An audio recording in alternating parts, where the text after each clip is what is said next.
Hi, everyone. It's Marcy here at Nina in PNS. And today I have, you'll never guess in a million years, Yeah. Judi Lawrence, the Mhm. queen of apostilles. Judi, thank you so much for joining us today. Oh, you're welcome. You're certainly welcome. I'm always glad to be with you, Marcy.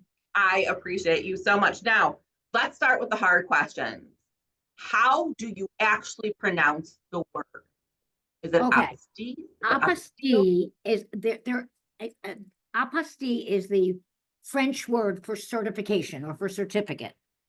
So that's really what I think is the most more proper way to say it. Apostille then gets confused with the church because but when I started out, I only said apostille. I And never said a lot of apostille. people still do, right? I It's one know. of those And words then that people everyone started has. correcting me and saying, so I say apostille.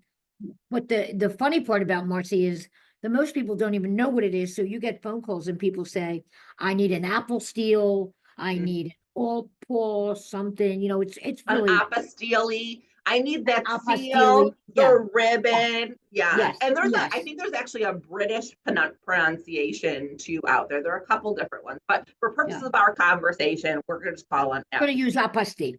And Right. so, having said that, I think what you brought up was a great point. Like, what is it? Tell us what it is. And when you authenticate a document or when you apostille a document, it allows that document to be used in a foreign country. It's really as simple as that. It's the cover. So if it was a birth certificate, I wish I had one in my hand, but if this was a birth certificate, the cover would be the apostille. And it's just really basically as simple as that, although we're really talking about a business that's not that simple. Okay. So, now having said all of that, Mhm. let's say I was going to school in Italy and You're going they to go to Italy. wanted my transcripts, right? I would get my transcripts if they required it, if they told me apostille to go to be used in Italy, right? I wouldn't get them apostille to be used here. It's always me going to, or that document, going to a foreign country, correct? Okay. Well, you picked the hardest document because you picked the transcript. Oh, So I'm let's sorry. Pick an say easier that's one. okay. So let's say you were going to teach in Italy. So you might need your teaching certificate and you might need your passport and your birth certificate so that you could, while for the 2 years that you're in Italy, you could open up a bank account. You could be recognized there for who you are. So that's the simple part. The reason I say you pick the hardest part is because transcripts often have to be gotten from a school, always have to be gotten from a school, but often um that this it's an older document, so there's some sort of having the student has to find somebody at that school, which sometimes the school's not even in existence anymore. So Mhm. we come with different challenges for a transcript than we do for, let's say, a power of attorney.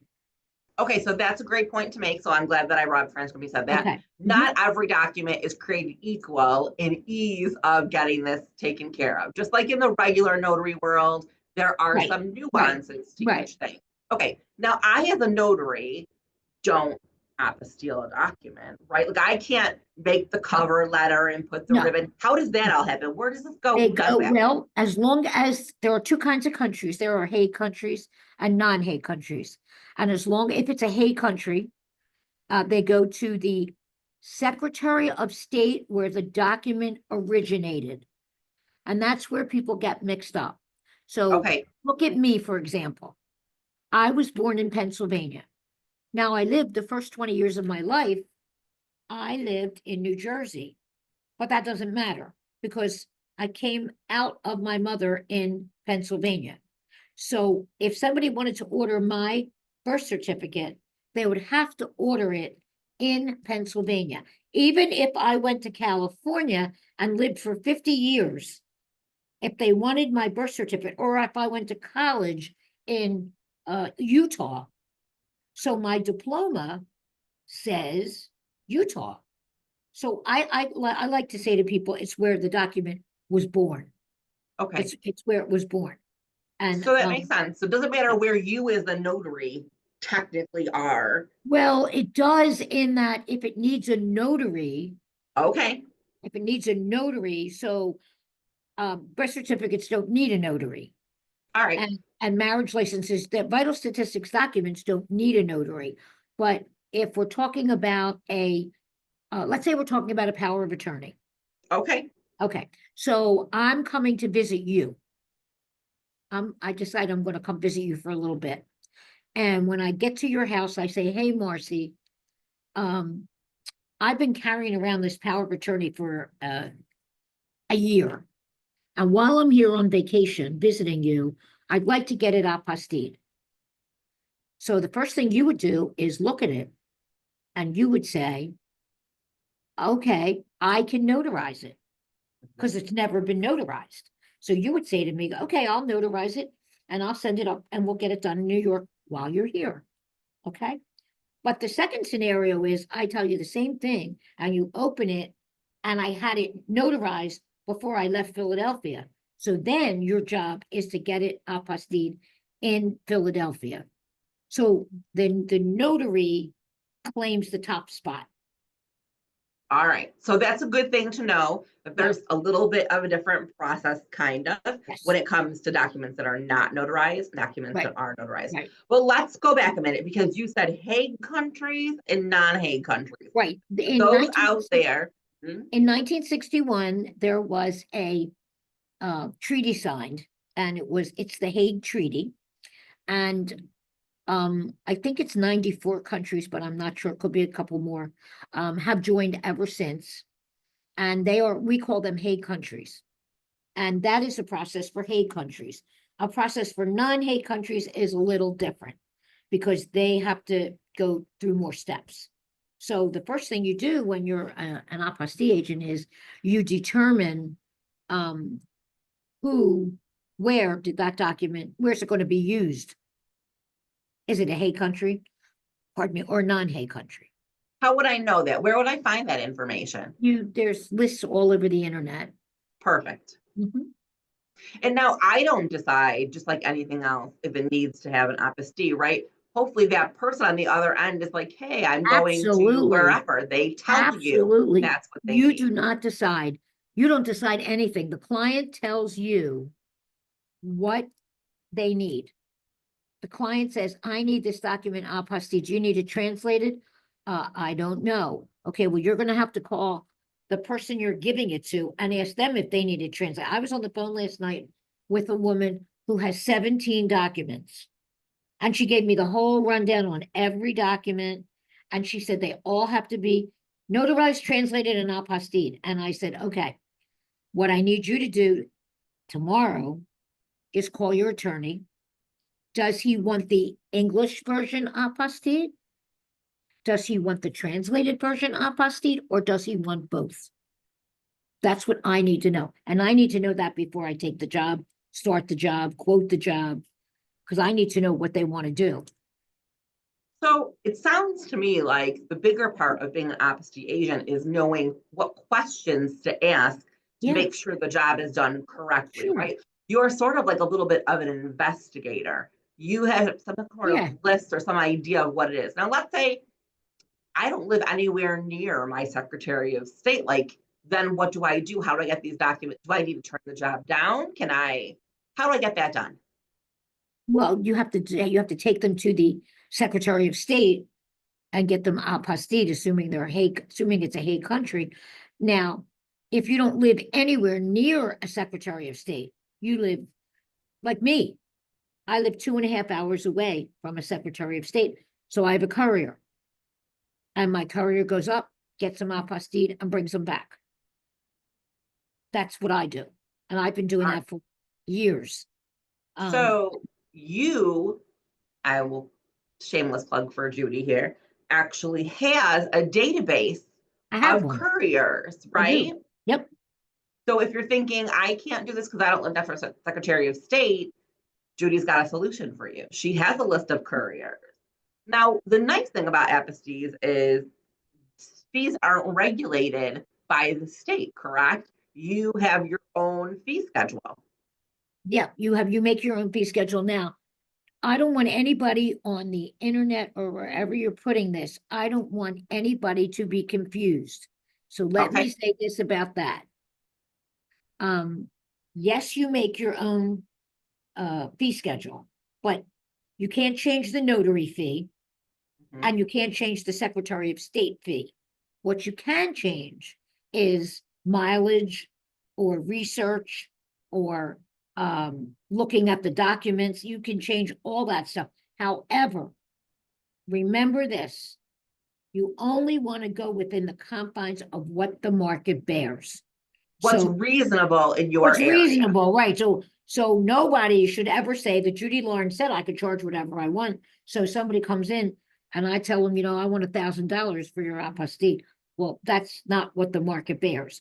But when we say what the market bears, if you go to New York and you want a bagel and a cup of coffee in Manhattan, that's usually about $28-30.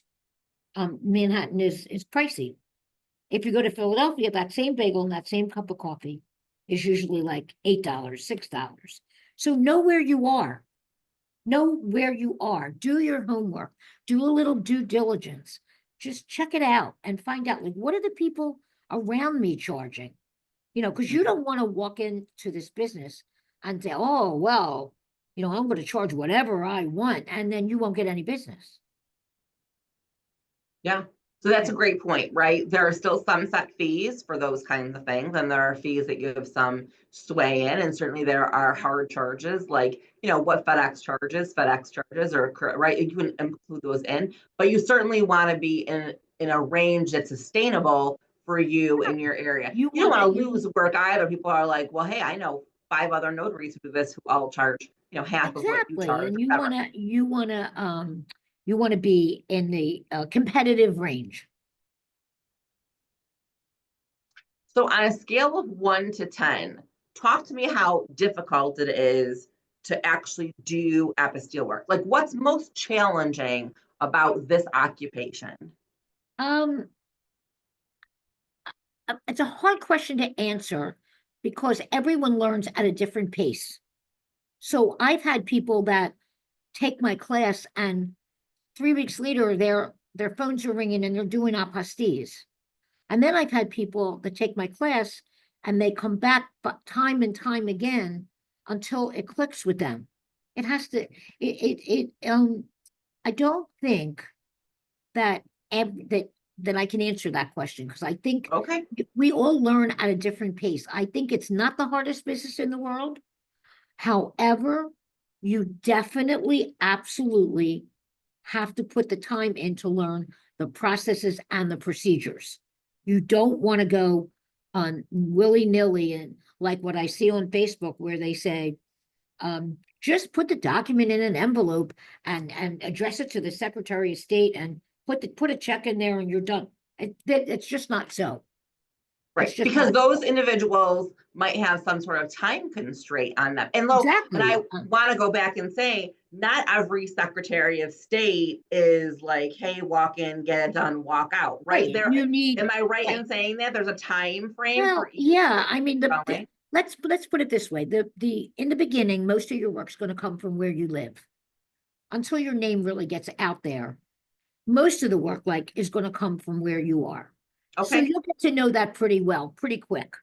You know, I have a lot of my students have taken a dry run ride to the Secretary of State. They want to know where they're going to park. They want to know what time they open. They want to know what does the uh counter look like.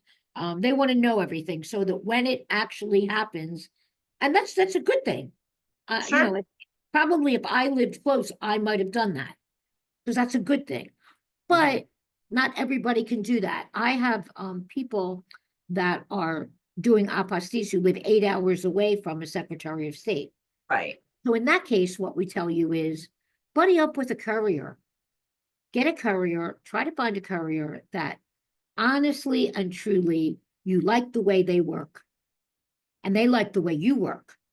They like the way you handle everything for them. A lot of the couriers take a picture of the documents before they put it in the FedEx box. You know, there's just little things that you can do. And once you have a courier that you really like, you can depend on that person. But we get work from all over the place now. So, you know, we use people from all over. Right, and the processing time at every Secretary of State is a Always little different. bit, so that's what I was gonna say. So if you make an error and the Secretary of State takes 2 or 3 weeks, I don't know what the time frame is, and I'm just saying, making the general commentary here. If you've made a mistake or you don't know the process and you send it out and then they reject it, it comes back to you, you've lost a chunk of time, right, in You getting it have, done because, for you. and money, because they're gonna send it back to you with the label that you said. So now instead of 2 labels, you're gonna have to use 4 labels. But Marcy, I have to tell you, and I tell this to all my students, you will make a mistake. Sure, You will. Don't beat yourself up over it. You'll make it. And the good part about making a mistake is you learn from it. The bad part absolutely, is if you make a mistake and you shrug your shoulders and you say, "Oh well, you know, who cares?" But if you sit back and you analyze, what did I do? What was I thinking? Why did I do that? Then the next time you're not going to do that again. You know, the right, bad part about mistakes is if you make them over and over and over and over and over, and then, you know, you didn't learn from them. We all have to learn from what we do right and what we do wrong. mm, that's a good point. I would agree with you, mistakes are gonna happen, right? We do our best They're to going to happen. to be proactive, right, and on the Yeah. offense, and that we learn the skill. Um, this we talk about, loan signings a lot from the notary space and general notary work and things like that. But this is one of those things I feel like that isn't really contingent on anything, right? It's one of those things that you can add to your business because someone's always traveling or Yeah. going or needing We're something doing someplace something. else. So And think it's about one it. of those, yeah, Yeah. sustaining types of jobs, right? You're right. And you know, young people, um, now I often get young people in my office and they say, well, I'm not married, I don't have any kids, nothing to hold me here. So I'll go for 2 years to teach in Siberia, and then when I come back, I'll figure out my life. You know, think about it. You don't always have that opportunity in your life to go to a foreign country for a couple of years or even a couple of months if you Right. already have a family and if you already have uh, things keeping you here. So I do get a lot of students that, you know, they decide they're going to go study for a year. Hmm. And Now, destination weddings also very let's big. say I wanted to get started, right? Like I don't, where do I go? What do I do? How do I get started in all of this? Well, I have to give you the answer. The answer is you have to take my course. So take the course, and and the good part about my course, well, there's 2 good things. And let me be honest, there are other trainers, you know, you might like a trainer that is quiet. I'm not quiet. So, you know, we all like something different. So Sure. I like to put that out there. But what the best parts about my course are that you can go back to it all the time for the rest of time. You never, you know, we're never going to throw you out and say, okay, you looked at it, goodbye. And the other thing is we give, and I will vouch for this, the best support of any trainer that I know, because we have monthly study halls. Um, we have advanced study halls so often. Yeah, we had one yesterday. We had Lori Ham came and talked to us about EAPS. And we have events this Saturday. I'm having an event called 60 Apostille Minutes. I always tell people, once you take my course, you're stuck with me. And that's and that's how you learn. You know, when you come to a study hall, there's other people there who are learning at the same time. So you Sure. get a chance to ask them, well, how did that work out for you? You know, how did you do that? How did you learn that? And then people also tell me that they met people on there that then they buddied up with and they work together. So, you know, I will say that we are really um providing excellent support. I do not believe that you should take someone's money and then they call and you say, "Oh, well, I'm sorry, but if you want to pay me another $20 or $50. I just don't, that's not the way I roll. I will agree. And what is the name? I like to promote your Facebook group when I'm out there and all the other groups. I'm like, I don't know. I'm like, your Facebook is amazing because what I love about that group is so many individuals in there love to share like They do. information, right? Like this Secretary of State is this far behind now, or I They had a do. Yeah, problem they do. here, or this happened to be like Yeah, the information in there is so real it is. world. It And if is. you ask a question, no one's like, that's a dumb question. I'm not No, answering that. You'll get lots of people who are like, oh, yeah, here, do this or go there. no, Your group really is. And no. so I like to say, I haven't taken Judy's That course. in the I don't chat. do, oh, are you there? Oh, God bless me. Oh, I'm God gonna put bless that in you. the chat. The Facebook group is, oh, it says sharing is not turned on. Can you let me Oh, share a minute? I will put your Facebook group in the Okay, comments under all our right, YouTube. okay. Yeah. But Friends of apostates and notaries. And you don't have to be, I want to say this, I have never taken Judy's course because I don't really do aposties. I know enough to be dangerous, but I am in her, she still let me in her group. And I still get good information and I pass along when people Right, call me. I'm like, I don't do them, but here's the name of someone who does, which I love the group for because I I can do find too. people who I are do in it an all the area time. where, Yep, I can submit work to yep. them. So I love that group about it. If you were to say like one last parting thing about apostilles, why you should do them, what you love about them, why they're lucrative, whatever you Um, want to say, what would you say okay. to everyone listening? I like doing the apostates because I like helping people. I love helping people. Um, and some of these people don't understand English quite as much as maybe you'd like them to. Um, and I love that part of it. I also love that it's challenging, that not every job is going to be the same, Mm-hmm. that sometimes you have to do a little digging and you have to find out like the lady that called me last night with the 17 documents. I said, you're going to have to call your lawyer. And if your lawyer wants to talk to me, that's okay.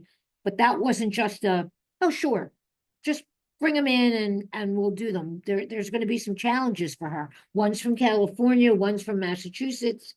There's going to be some challenges. And that kind of, if you're a person who likes to be challenged, um, I say go for it. It is, Lori Ham always says time, pardon me, time and experience. So you have to put in a little bit of time to get a little bit of experience. And then you have a whole group in me at 4 o'clock today, every Tuesday. We have Talk About It Tuesday. And that's also another group of people who are doing apostees who sit for an hour and we just talk to each other about, um, the latest and the greatest and what country joined the Hague and what country joined. It's just not simple. It's just not simple. Simple is, yeah, the person has to be before me and I'm going to do the notary. And I don't maintain that that's simple either. But this takes it to a different level because you really have to dig in a little bit, do your homework a little bit, and find out. And then you'll fall in love with it, just like I did. Mhm. Yeah, absolutely. And like you said, it's kind of being a little bit like a sleuth, right? Not everyone knows what they need, and having to know what the right questions are to get Right, the answer, to get it done right, is really just right. integral to You the have to know. experience. If a person calls and says, "Can I do this? Can I do this apostille by Ron?" You have to know whether that Secretary of State will accept it by Ron. Right. So you have to make that call and find out. You can't just say, yeah, sure. And then the person will really be annoyed with you because they wasted their time and they wasted their money. And now the Secretary of State says, no, I don't do that. Well, and it So, hurts your reputation, right? We're all out here trying right, to build our right, reputation. right, You want to, and Judy, I talked about this a lot before. The majority of right. her work, just like mine, comes from word of mouth, That's right? what it Like we is. do all the marketing things, but really at the end of the day, it's It's someone giving our name to or someone else. each other, Yes, or yes. somebody saying, I can't do that. Just call Judi Lawrence. She'll do that. Mhm. Just like if I got something in New York, just saying, here's Marcy's number, she'll do that. It is. And And then add that to the people that you do a good job for. And they say, I'm going to recommend my sister or my brother or whoever. I think that that's the way you build a business. So I'm going to put in the links here. We're going to drop in the links in the comments. We're going to drop the links to your class and to your Facebook group. I'm going to say, I know you're super accessible, but for anybody out there who's thinking about adding the service on, you know, you can call Judi and talk to her. I have called Absolutely. this, talked to her as well and Absolutely. been like, hey, what about this? Or how do you feel about this? Absolutely. Very accessible. So if it's something that you're concerned with, and I will say this, I talk about training all the time. I don't really promote anyone's class per se. I wouldn't have Judi on here if I didn't have the utmost respect for her, Thank but you. I like to make sure that, you know, I will say in terms of trainers, she is one of the more accessible individuals that you'll meet Thank out you. I there. try. So before you spend any money or have any concerns that it's not the place for you, talk to Right. Judi, send her an email, connect with her on LinkedIn or Right. in Facebook, Yeah, call just her. what are your concerns? But your concerns can't be, first of all, if you don't have good notary skills, the apostille world isn't going to work for you. Mhm. You need to know what is an acknowledgement. Who gets who, what, where. You must have good notary skills because the Secretary of State's going to take it, fold it up, put it back in the envelope and say, but you sent this up without proper notarization. So that's the first thing. The second thing is, you've got to be in it for a month or two before you're before you're unhappy because you don't feel you're successful enough. It takes a little time. You've got, like, just like signing agents. I always tell people, when you were a signing agent, it took for me, it took about 10 of them. And then I stopped using my signing tabs.